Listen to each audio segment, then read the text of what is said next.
तिकडा जो आहे म्हणजे काय सगळं फॉर्म्युला ठरलाय का? कारण अजितदादा गट वेगळे जास्त जागा मागताय. कारण बावनकुळे म्हणतात भाऊ की काही जागांमध्ये आदलाबद होईल 85% फॉर्म्युला जो आहे माहितीचा ठरला आहे. नवरात्रीनंतर जागा वाटप हे बघा वरचे नेते सक्षम आहे आणि काही प्रॉब्लेम येणार नाही. जागामध्ये थोडंफार बदल होतं हे स्वाभाविक असते.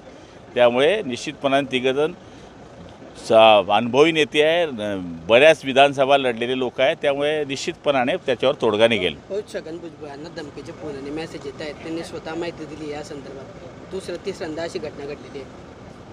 मला त्याची माहीत नाही, पण असं धमकी येत असेल तर त्यांना गृह खातं निश्चितपणाने सुरक्षा देईल. भाषणात आज उल्लेख केला बदलत्या राजकीय परिस्थितीवर की आज सत्ताधारी आणि विरोधक जाणी दुश्मन झाले.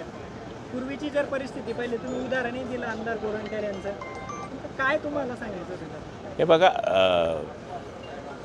राजकारणामध्ये माणूस हा व्यक्तिगत एकमेकाशी दुश्मन नसतो, विचाराची त्याची लढाई असते आणि विचाराच्या लढाईशी आपण एकमेकांनी टीका करायची असते किंवा त्याच्या चुका सांगायच्या असतात. पण पर्सनल माणूस एकमेकाशी दुश्मन नसतो. पण सध्या आपण जे राजकारण बघतोय व्यक्तिशः एकमेकावर कोणी पंतप्रधानावर टीका करतं, कोणी मोठ्या नेत्यांवर टीका करतं. ह्या गोष्टी खालच्या कार्यकर्त्यांनी सांभाळल्या पाहिजे आणि राजकारणाचा सर नीट ठेवला पाहिजे, हीच आमची अपेक्षा होती.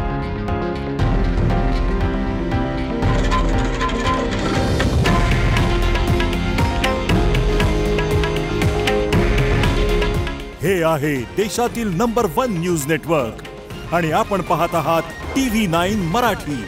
काळजी तुमची, हित महाराष्ट्राचं.